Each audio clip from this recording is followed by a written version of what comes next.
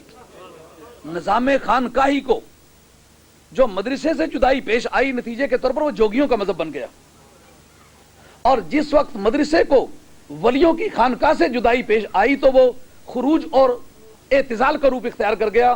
نہ وہ عالم عالم رہا، نہ وہ درس درس رہا، بلکہ اسی قرآن اور اسی حدیث سے خروج کی بحثیں نکلے، خارجی بننے لگے، اسی سے معتزلے بننے لگے. تو جس وقت پھر کبھی دوبارہ اسلام عروج پر آئے گا تو پھر اس کو تصوف، طریقت اور شریعت اکٹھے کرنے پڑیں گے. اور قریب ترین کے آدمی حضرت امام ربانی مجدد الفسانی شیخ احمد سرہندی رحمۃ اللہ علیہ عظیم ترین درویش ہیں، لیکن ان کا نظام خانقاہی وہیں مسجد، وہیں مدرسہ، وہیں خانقاہ. خواجہ خواجگان سید السادات خواجہ معین الدین حسن سنجری چشتی اجمیری رحمۃ اللہ تعالی کی بارگاہ، اسی جگہ مدرسہ، اسی جگہ خانقاہ اور اسی جگہ آپ کی مسجد ہے. تو مسجد و مدرسہ اور خانقاہ کی جو جدائی ہے یہ 1857 کی جنگ آزادی کے تھوڑا برس پہلے پیش آئی ہے. یہ کبھی فرصت میں سن لینا، طویل ہے داستان میری. آج خوبصورت نہیں لگتا کہ ہم نے کچھ مہمان ایسے بلائے ہوئے ہیں جن کے سامنے ان چیزوں کا ذکر کرنا خوشگوار نہیں ٹھہرتا. وگرنہ سب سے پہلی رپورٹ جو مہاراجہ رنجیت سے چارج لینے کے بعد مرتب کی گئی تھی وہ مسٹر آرنلڈ نے کی تھی. اس رپورٹ میں یہ لکھا تھا کہ جب تک یہ مدرسے کی قیادت مولوی کے ہاتھ سے نہ چھینی جائے گی، جب تک مولوی کو پیر بننے سے نہ روکا جائے گا، جب تک خانقاہ، مسجد اور مدرسہ جدا گانا ادارے نہ بن جائیں گے، اس وقت تک مسلمانوں کو بکھیرا نہ جا سکے گا. ان تینوں کی آپس میں جنگ دکھاؤ. مدرسہ مسجد کو گالیاں دے، مسجد خانقاہ کو گالیاں دے، خانقاہ ان دونوں کو گالیاں دے. یہ تین محاذ بنا دو، ایسا ٹرینگل بنا دو، آپس میں لڑے تو جا کر کے مسلمانوں میں انتشار پیدا ہوگا. تو جس قوم نے اس لڑائی کے لیے مدرسہ کھولا تھا، بدنصیبی قوم کی منزل انہیں ملی جو شریک سفر نہ تھے. آج وہ قوم کے امین سمجھے جا رہے ہیں، اور آج ایک طبقہ صوفیوں کا پیر کہلانے والا ان کے اتحاد کا دائی ہے. میں کبھی غور کرتا ہوں مولانا، جس آدمی کا کردار یہ ہو، جس جگہ کوئی سنی عالم ہے اس کا مخالف دھڑا تلاش کر کے وہاں جا کے پیری مریدی کی ہو، ہر سنی عالم کا مخالف دھڑا تلاش کر کے. الحمدللہ ہمارے پاس بھی مخالف دھڑا تلاش کرنے کے لیے آئے. میں نے کہا ماں کس نے جنے ہو، میں شکل تمہاری دیکھنا چاہتا ہوں، میدان میں آؤ دیکھو. یہ سب کو گاجر مولی سمجھا ہوگا، میرے سامنے ادھیڑ کے پرے رکھ دوں گا. یاد رکھو میں ہاشمی بلڈ کا آدمی ہوں. یہ شجرے جو کتابوں پر لکھے ہوئے نا لوگوں نے، فتح خان کے بیٹے کو لوگ فتح شاہ کا بیٹا لکھ دیں تو مارتا کوئی نہیں، لیکن میدان کی گرمی بتا دیتی ہے یہ سید ہے کہ نہیں، اس کی سخاوت بتا دیتی ہے سید ہے کہ نہیں، اس کی جرت بتا دیتی ہے سید ہے کہ نہیں. یہ کاغذوں کے شجرے لاکھوں لوگوں نے لکھے. ہاں شجرے تو اس وقت کئی لوگوں نے آل رسول ہونے کا دعویٰ نہیں کیا حضور حضرت امام حسین کے زمانے میں، لیکن میدان کربلا کی گرمی نے وہ سارے لوہے پگھلا کے رکھ دیے کہ نہیں. میدان کربلا نے بتا دیا جو اولاد رسول ہو سکتا ہے، اکی ڈٹھیاں جری نہ جاندی بے ادبی لیلا دی. محبت کو اپنے محبوب کی حد تک قبول کرنے کی عادت نہیں ہے. میں پوچھتا ہوں، اور دعوت دینے والے، اگر تو اتحاد کا داعی ہے تو سنیوں میں اتحاد کیوں نہیں کراتا؟ جس جگہ کوئی سنی عالم آباد ہے اس کا مخالف دھڑا تلاش کر کے پیری مریدی کرتا ہے. مگر ایک نقطے پر میں پہنچا ہوں، پتہ نہیں آپ کو اتفاق ہو کہ نہ ہو، سنی اتنے ہیں کہ کبھی میں نے ایک مرتبہ ایک لفظ استعمال کیا تھا، بڑے اس سے گرمی لوگوں نے کھائی تھی، مگر میں سمجھتا ہوں